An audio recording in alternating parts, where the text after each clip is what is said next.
Dear friends in Christ, as Father Tom said that this is a course on Catholic bioethics. Basically, today we will discuss about the beginning of life cases. So, what things we are going to discuss in this class? First, I may present what is bioethics. What's a Catholic teaching, basic general teaching. Then, according to the time, we may discuss about what is responsible parenthood, then the case of contraceptives, then abortion, then reproductive technology. If we get the time, we may speak about stem cell research, cloning, and genetics. So this is my plan. As you know that, so I will share my screen. Then it is easy for you. So first, let me say that bioethics is very relevant in our life. This is about our own life. Then people are perplexed with the many bioethical cases. We do not know what is right, what is wrong. For example, the use of contraceptives, it's normal. Is it anything wrong with it?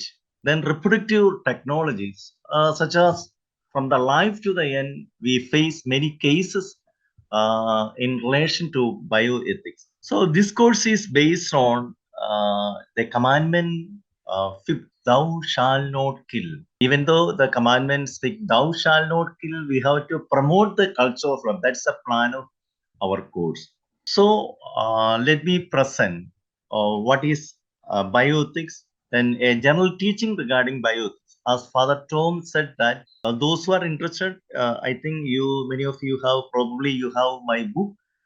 We discuss in detail all what's the fundamental principles as well as all the cases we discuss in detail. Now let me share. We will speak about what is bioethics. In connection to code, we face many ethical cases. I don't want to explain that. Then the vaccine and related ethical cases, then the distribution of the vaccine, those are the things, another area we have to discuss in detail. Then the use of emergency contraception, another case as a abortion, stem cell research, uh, again relation to that IVF, artificial insemination, cloning, genetics. So these are the cases we face at the beginning of life. Then, of course, we have to deal with the organ donation, the case of suicide, mercy killing, then the aged people, then medical experimentation, then doctor-patient relationship, then nurses and the patient, their relationship. Then in India, of course, not only in India, many countries, corruption in healthcare is another case.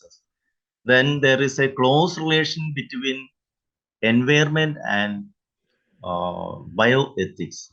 So, in order to understand this course, of course, I think you have a course on fundamental moral theology. So, there are some basic things, but I skip that due to the. What is bioethics?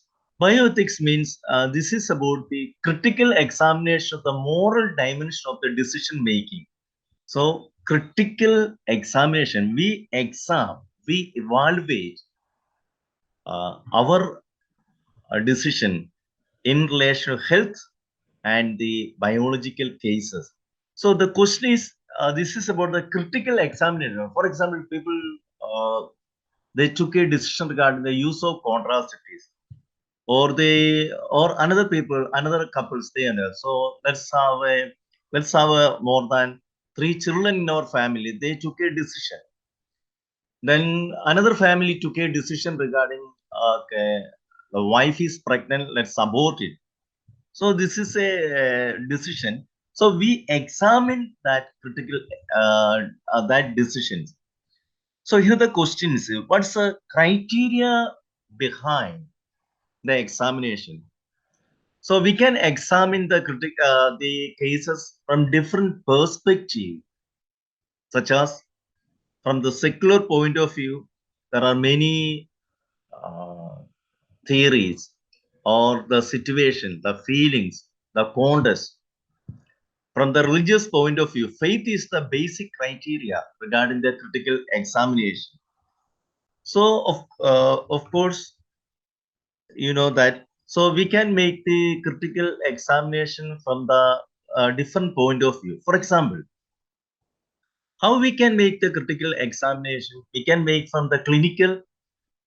Simply, a doctor can make a decision. Then, on the scientific evidence, we can make it. From the legal. There are many laws connected to medical ethics or bioethics. They also speak about what is right and what is wrong. Then the sociological point of view, what's a social survey speak about the bioethical cases. Then the psychology is also a relevant area in bioethics.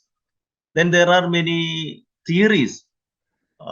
Persons have their own ideas, views, concepts regarding life and related issues. Then religions point of view. So we may speak from the religious point of view. I skip all the due to the time. I just switch to religious point of view. For example, Jewish, Catholic, Orthodox, Protestant, Islam, Hindu. Faith is the source of the moral decision making and revelation as Christians. So we concentrate on Catholic teaching on bioethics. Regarding the Catholic teaching, uh, how we can evaluate, critically we can evaluate the cases. So Catholic bioethics based on sanctity of life. What is sanctity of life? Let's respect human life from the beginning to the natural end of the life.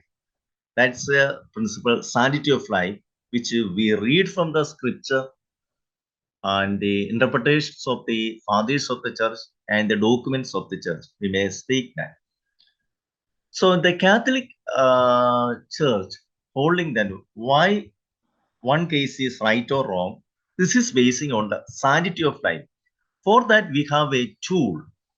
That means the object means intention. So let's take the case abortion. The object itself is evil. Means, what are the means? What's the intention? Intention, okay, if you have for simply for your utility or simply for your happiness, you can have an intention. So all the object means intention should be good. That's one of the basic principle or the fundamental moral principles in Catholic Church regarding not only regarding the bioethical cases or sexual case or with regard to the environment, with regard to the business, with regard to the media, anything. Object means intention. Then second point is that in Catholic bioethics, uh, there are also another conflicting principles. The conflicting cases we need principle. So when you discuss bioethics, keep in mind this. So one is principle of totality. What is principle of totality? All the parts of the human body are meant to exist and function for the good of the whole body. Parts are destined for the whole. So principle of totality speaks about the totality of the human person. So let me present a case. For example, if we have appendectomy or anything wrong in our body, we may remove that. Why? If you are not removing the appendectomy, it will affect the whole body. So the parts are destined for the whole. All the organs are destined for the well-being of the human being. A principle of totality speaks of the functioning. There are two types of functioning. One is anatomical functioning. That means we have heart, it functions. We have kidneys, it functions. Then anatomical functioning, and then At the same time, uh, the anatomical integrity and functional integrity. Anatomical integrity, I already discussed that. It's about the our heart, our organs. Functional integrity about the functions of the organ. So, if you donate your heart, it by all means it may lead to death of the patient. So there is a problem regarding functional integrity. All the organ donations, living organ donations, are justified by the principle of totality. So keep in mind, totality is about the integrity. So there is a physical or anatomical integrity. At the same time, there is also functional integrity. If you have any question, keep in mind by the end of the class, you can ask. If it's not clear, I will clearly explain to you. Then another thing regarding the bioethics, we also need another principle of development. Why we need principle? Let me present a case. For example, a woman is pregnant and she is affected by cancer. So in that point of view, how can we justify those cases? It's basing on principle of development. So there are one good, that means the pregnancy. Another evil thing is the cancer. So if you take the medicine, the mother takes the medicine, it may lead to the death of the child. So mother heals from cancer, but the child dies. How we can justify that? So keep in mind, this is basing on the principle of development or the self-defense. For example, someone is attacking me. I had to defend my life. So there is something good, at the same time something evil. So in that cases, we have to apply principle of development, but it's basing on sanity of life. For example, just look at the principle of development. The act should be good or indifferent. For example, you could not take an intrinsically evil act. The good accomplishes at least as immediate as the evil. For example, the doctor said that you have to take the medicine, but sometimes he says he can take after the pregnancy. So there is no immediacy between the good effect and the bad effect. So we could not just. The intention of the agent is good. For example, the pregnant woman has a good intention, curing of her diseases. The husband has a good intention. But if they change it, so they want to kill their child, the intention is changed. And there is a proportionate reason for causing the evil. So in this case, we have to use the medicine, we have to use the surgery, but it might be proportionately you have to use that. Then another principle with regard to the case, let me present in case of legitimate material. For example, sometimes we are forced to participate in the evil act of other people. So in the case of corruption, let's take in the case of abortion. For example, a Catholic nurse in the hospital. Now we have religious freedom. We can have our own decisions and we can keep it on.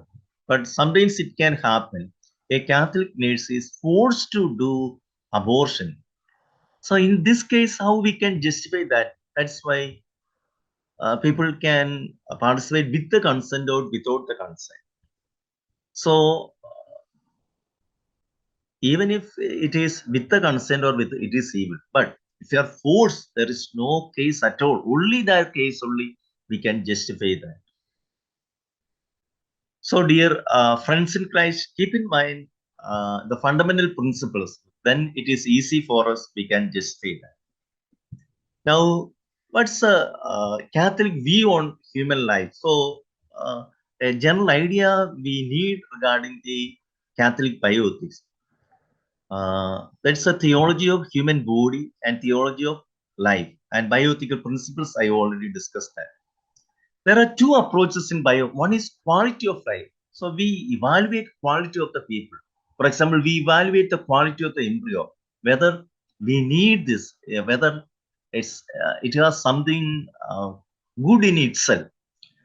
So quality is based on utility and sanity of life. It's based on natural moral law and divine moral law. So these are the conflicting principles in bioethics, not only in bioethics, but all the cases we face that. Catholic Church holds quality of life. So, sanctity of life. So, what is sanctity of life? I already said that we have to respect the human life, whatever form it has, from the beginning to the natural end of the life, basing on the scripture and the teachings of the Father.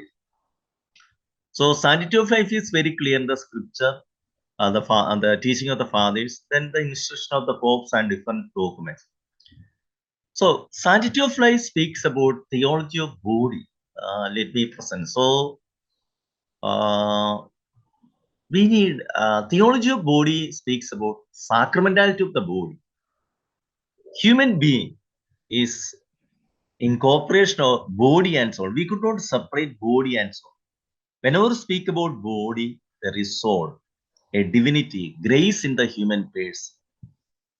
So, what's the problem? The philosophy, especially in the Western philosophy.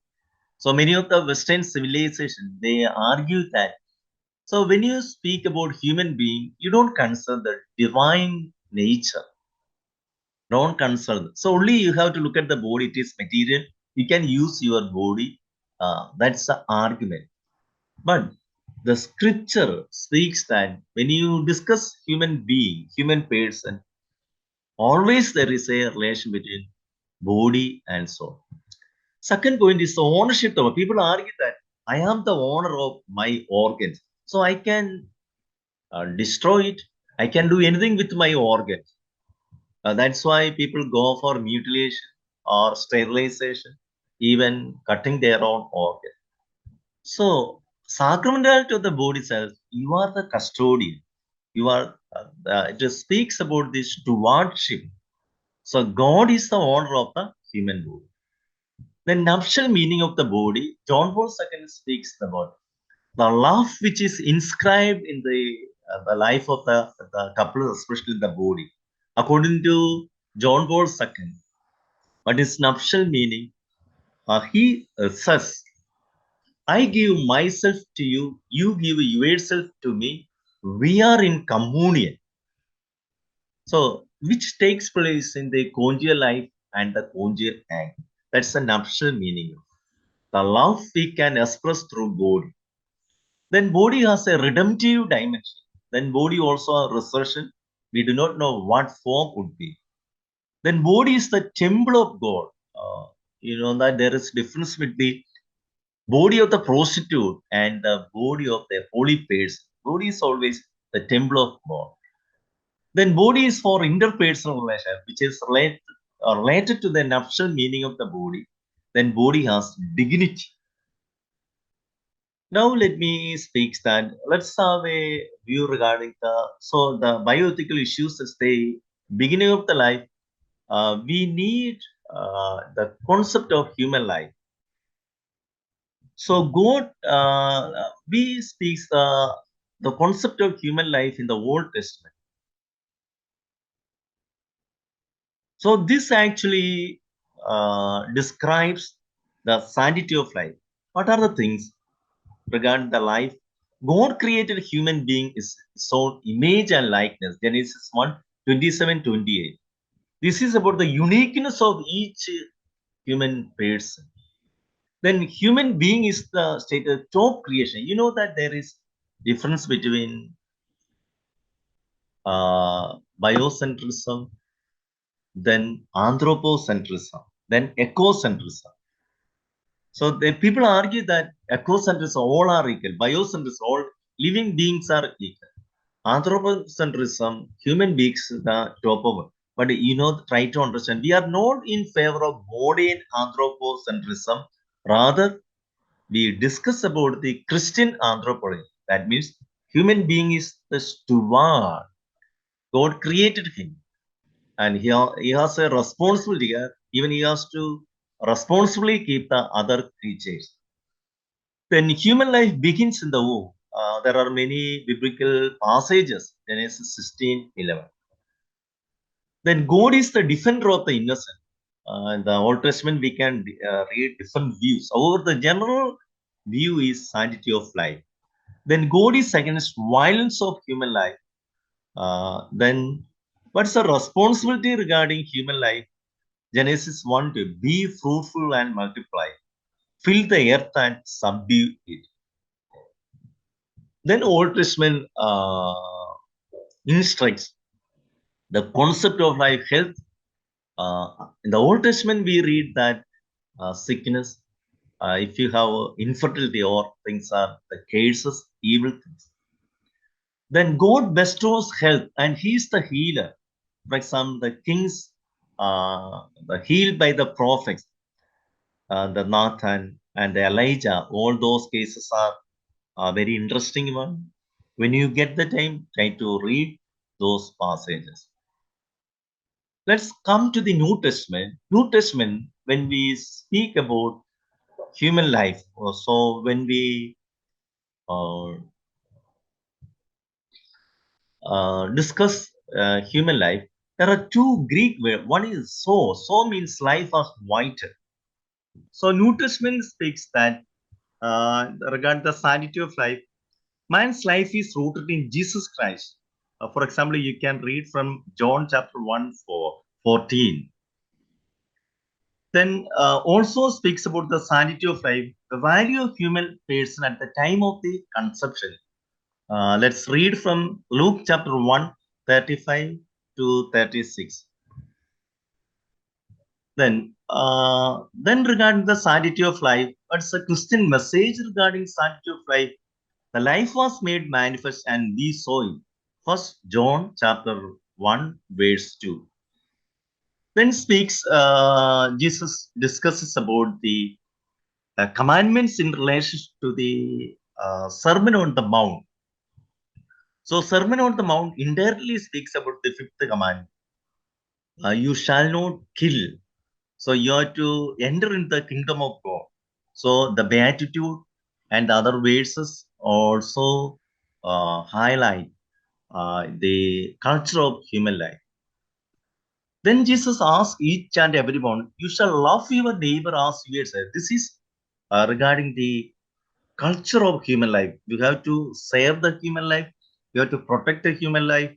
Actually, this says about the sanctity of life. Then, if you are interested, you know that just let's look at the healing ministry of Jesus Christ. For instance, we read that he restored the sight, hearing, speech, cured the woman with a hemorrhage, the lepers, then healing to the paralyzed and the lame, even restore the dead people to life. Actually, this is the ministry of the Jesus life. The healing ministry also promote the culture of human life and the words sanctity of human life.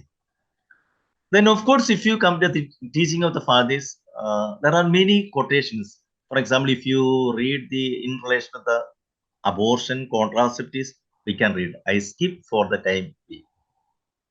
But I would like to present that as the students, MD students in bioethics, uh, let's keep in mind that there are many Catholic documents on human life. Someone asked about what's the Catholic teaching. For example, from the beginning to the still you can read many documents. But during the time of Pius 11, Pius 12, you can read many documents on medical ethics and bioethics. Then Vatican II, Humanae Vitae by Paul 6, 1968. Then Declaration on Procured Abortion, it's a 1974 document from the Congregation of Dicaster of Faith and Morals. Then Declaration on Euthanasia, Donum Vitae, this is, we have to discuss that. Then the Pontifical Academy of Life. Then okay.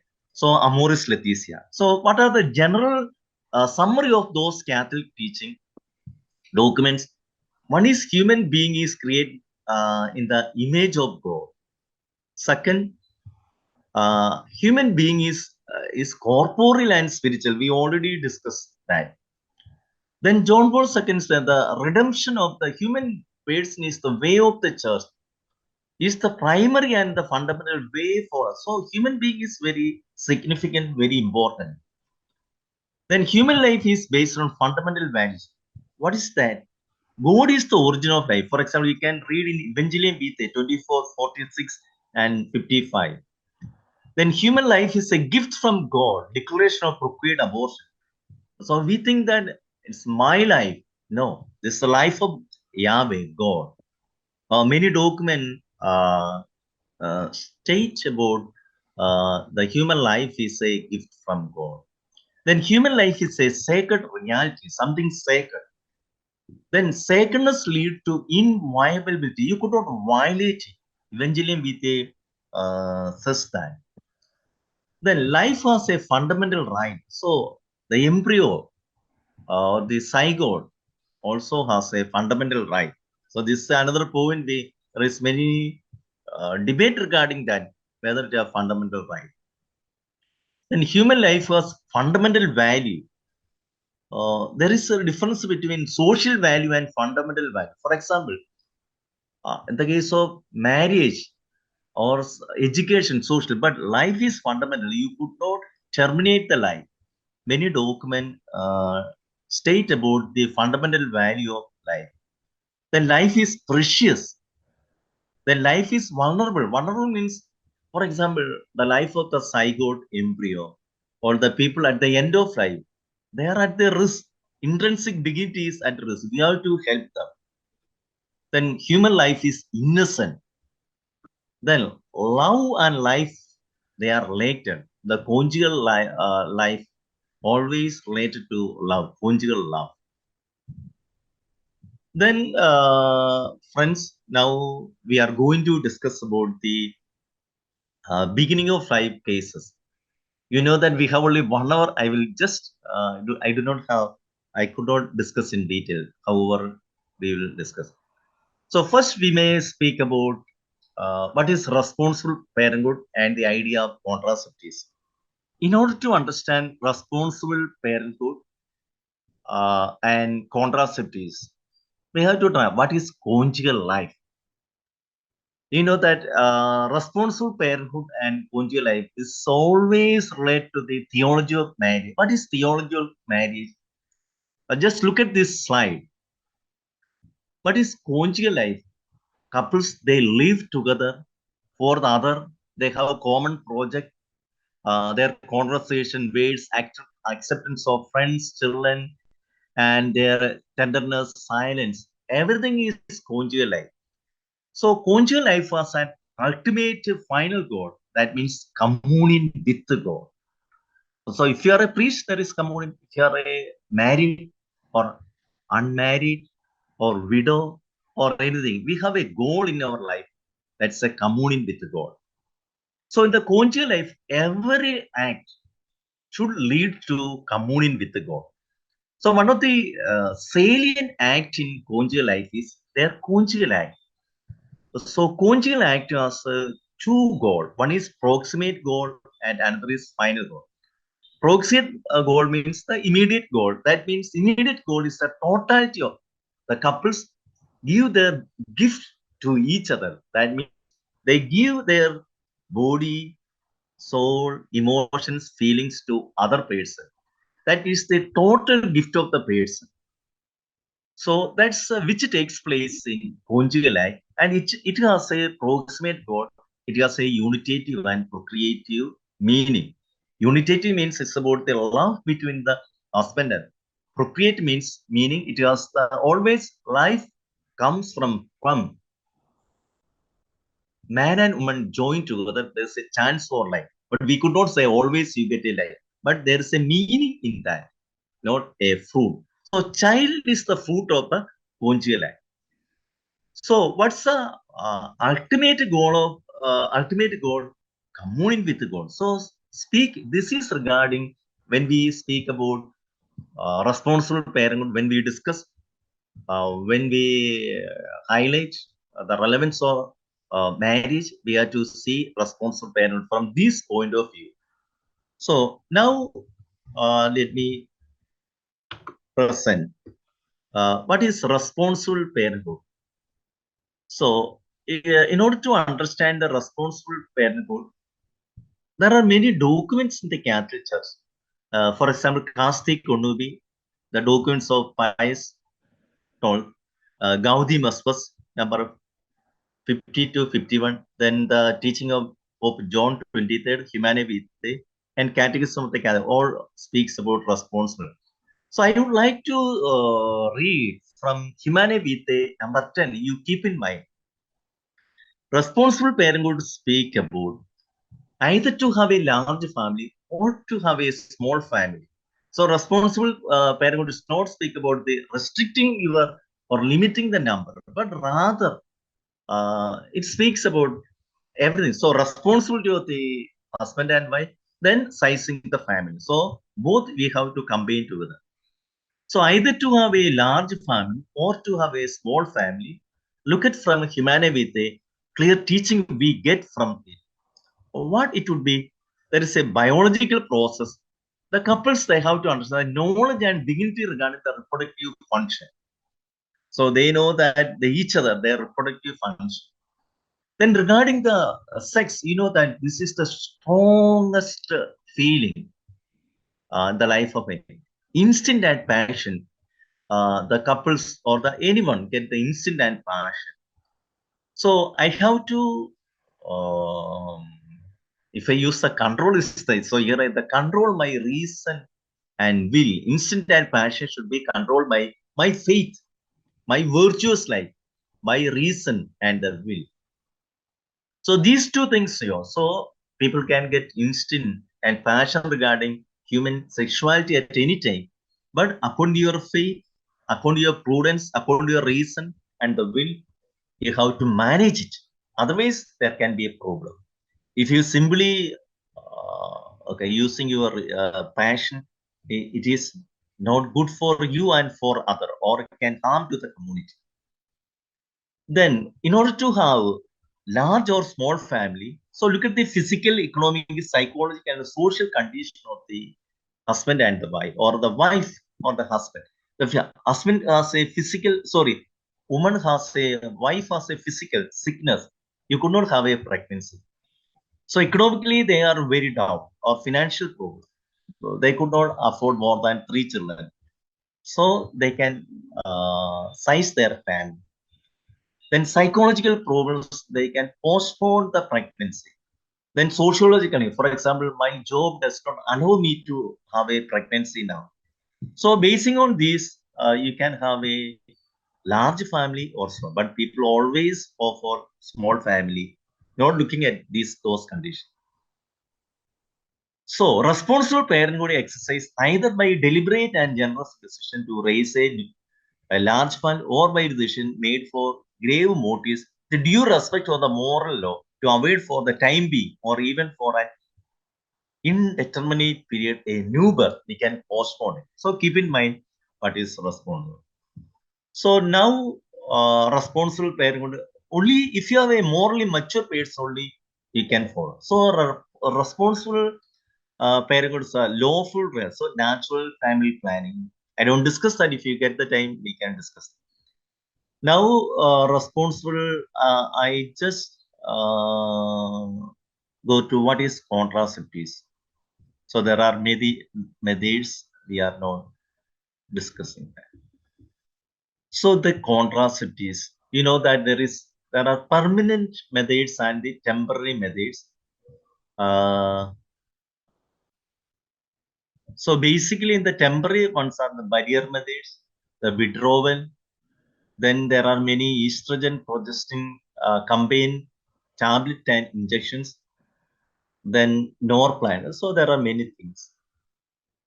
We will speak from the Catholic point of view. What's some morality regarding the use of contraceptives? So keep in mind about responsible parenthood. Then we can speak. So in the responsible parenthood speaks, the natural family is the lawful methods to have either to have a big family or to have a more small family. So Catholic teaching, you know that from the time of church fathers onwards, we can see that the morality regarding the use of contraceptive. For instance, Jerome's day, in his time, there are women who takes oral contraceptive. For example, the fruits from the tree or the leaves and the other parts of the there are leaves and the plants which may kill the sperm and the embryo. So Jerome spoke about that. Then the Casti Konubi by all means discuss Humane Vitae.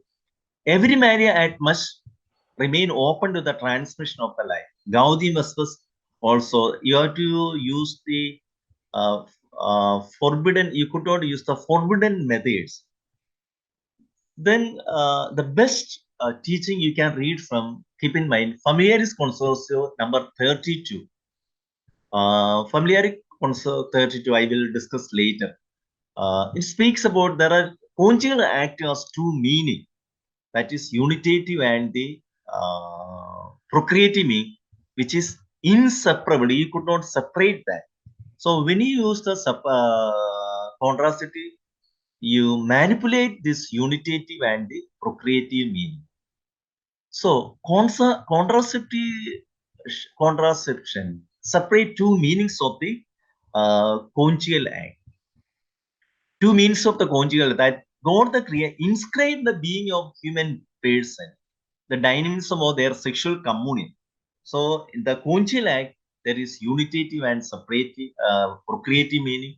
The body biologically, you can read that there is unit. So when you use that, you separate it, you manipulate it. Then contraceptive is an intrinsically evil act, which we read from Veritatis Splendor, whereby conjugal act is intentionally rendered infertile. I discuss everything from the Catholic dogma.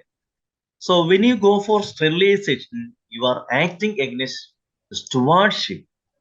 That means you are not the custodian of the organs. Sorry, you are the custodians of the organs. You are not the owner of the human organs. Then totality also, sterilization also against the anatomical and the functional totality. Then, of course, there is a dignity of the human person. When you use the contraceptives, is actually affect the dignity of the human person. What's the real problem between contraception and the natural family plan? Let me present a case. For example, a couple use natural family planning for sizing their family, either to have a big family or small. At the same time, there are couples use contraceptives method to size their family, either to have a big family. So people ask, those two group of people, they have one intention to size their family, a small family. So what's the basic difference between use of natural family planning and contraceptive? The natural family planning, there is a totality of the gift of the self. That means this totality is change the contraception. There is not full totality which takes place in contraception. These are the two acts. One is contraceptive act, other is the natural family planning. That means this is another act. So you could not see that these are the one act. These are the two separate acts. Now, friends, let me present. If you have one more case, then we will wind up. We do not have enough time, so let me present another case. Reproductive technology. Yes, dear brothers and sisters in Christ. Another case in the bioethics is reproductive technology. Many of you knew about it. So, as he said that, on the one hand, those who have the capacity of fertility, they use contraceptives, and those who do not have the capacity of fertility, people try to overcome that. They use the reproductive technologies. Now, what are things we are going to discuss in this case? There are many causes of infertility and its effect. Then there are techniques. Then the cost of pregnancy in the US and India, it's a difference. Then there are laws. Then the morality of the reproduction, we will speak that. So causes regarding the infertility, there are physiological causes, faulty fallopian tube, endometriosis, hormonal imbalances. Then the use of the contraceptives also lead to infertility. Then in the case of male, there is poor sperm count and motility, absence of vast difference to varicose vein, undecent testes, blocked epididymis are the biological causes regarding infertility. But apart from that, you know that infertility happens due to many things. It is because of the sexually transmitted diseases, infections, abdominal tuberculosis. Then the lifestyle is another cause for infertility. Stress, hypertension, diabetics, alcoholism, advanced age. People now get married after 30 years. This can one of the reason. Delaying pregnancy with the contraceptives, psychological problems, then problems arising from premarital, extramarital relationship, multiple partners. The food habit is modern food habit. Uh, then other things also affect. Then what's the effect? Uh, Let me the negative. There are people. Those I have many cases during discussions with me. There are couples that I know that people from the different part of Kerala spoke about me. Those who are infertility, there are people who look at the cases positively. They adopt children, they go for education activities and living a happy life. At the same time, people, those who are infertility, they have many negative effect in their life. For example, depression, there is no good relationship, anxiety, they could not sleep properly, then change in the appetite, then thought about death, why I should live, isolation, then guilt. These are the negative feelings, but at the same time, I can frankly, sincerely speak to you that there are couples who follow a positive approach regarding infertility. So when there is infertility, the scientists, there are many uh, uh, technology. For example, look at this slide. At least artificial insemination, gift, gamete intrafallopian transfer, IVF, in vitro fertilization, ICSI, taking one sperm and injecting into the embryo, injecting into the ova, zygote fallopian transfer. These are the different methods. So you know that. So we are not discussing that those methods you have to try to do to, yeah. Then regarding the morality, let's try to understand. For a reproductive technology, whether it's artificial insemination, in vitro fertilization, there is homologous and heterologous. Homologous means taking sperm or ova from the couple itself. This is homologous. Heterologous means either sperm or ova, okay, a third pair outside the marriage. The couples, for example, the husband could not donate sperm, he has no capacity for producing the sperm. The woman also has no capacity for producing the ova. In that point of view, they depend on a third person outside the marriage and they take it back. Then, of course, surrogate motherhood, due to the physical problem, uh, women, they could not bear child. In that point of view, they make a contract with another woman and they implant the embryo and in the uterus of another woman. Then let us speak. So the cost is in India, in US entirely different. And in the US, you have their own laws. In India, now we do not actually a law in India, but in order to start a clinic, there is a license. For the license, you have to, there is law. Then I will present this and I will wind up. I will take okay, maximum 10 minutes. Then you can ask questions. There are many documents in the Catholic Church regarding reproductive technologies. Another case, that the Pius told during his time. Then Don Vitae is a very important document regarding which published from the Congregation of Doctrine of Faith and Morals, 1987. Then Evangelium Vitae. Then Dignitatus Pars on a certain bioethical questions. All speaks about the morality of reproductive technology. So try to understand the dignity of procreation. What is creation? Procreation, it's a creation, not making something. Creation is a fundamental gift. So from nothing we get something. That is sperm and ova, we get the child.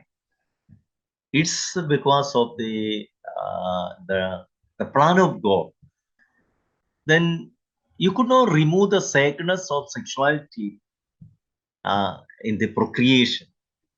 So image of God is present in procreation. Then this point is very significant. Procreation as a gift within gift. What's the first gift? Couples, they give their body, feelings, soul, emotions, everything. Totality of the gift. That's the first thing. From that gift, you get a child. We are not certain that may or may not you get a child. That's the second. That's why gift within gift. So there are many things. For example, Ephesians chapter 5 speaks about the theology of marriage. You read that. Then regarding the morality of reproductive, we need a theology of marriage. Maybe you had a class, I do not know. Then the theology of conjugal act is very important. Indissoluble to the marriage. Indissoluble is where you could not.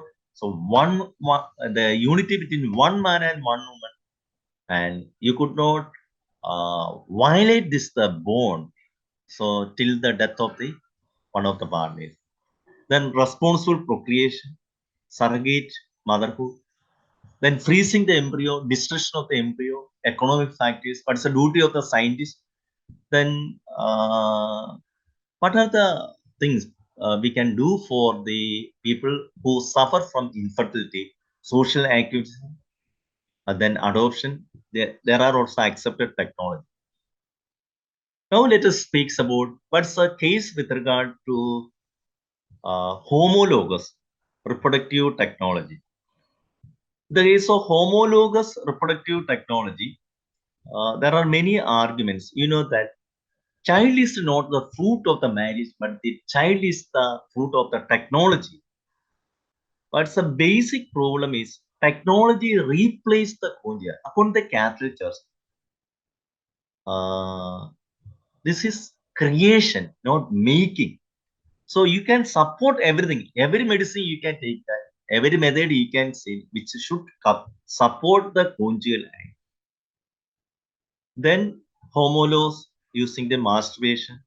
There is another code. Then, of course, you know that in A and the IVF, now you can maybe it's not possible. Law does not allow that. Even you can separate X sperm and Y sperm. If you allow only X sperm, you get the female. If you allow Y sperm, you get the male. So this there is a chance for that. Then basic problem is thousands of million or not thousands, millions of embryos. If embryos are human being, is equal to abortion, destroying, terminating all over the world, even the reproductive technology centers. What are the cases regarding heterologous reproductive technology? That means this is again the unity and the indissolubility. There is a third person is entering into the marriage. There is no reciprocal self-giving which takes place in the case of heterologous reproductive technology. And you know that, of course, there is a properties of the marriage, properties, unity and indissolubility.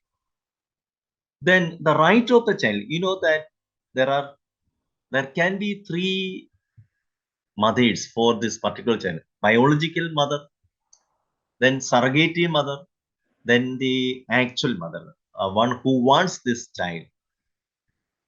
then this reproductive technology violates the right of the child. Never be so. We can have a child, but could not be a right to have a child. We can have a desire to. There is a desire to have a child to at all costs. If I right to have a child at any cost. Then surrogate motherhood also, there is also, it's against the properties of the marriage and it's against the dignity of procreation of the human person. But it's a crime. There is a good book by a professor, Oliver Donovan. The name of the book is Begotten or Made.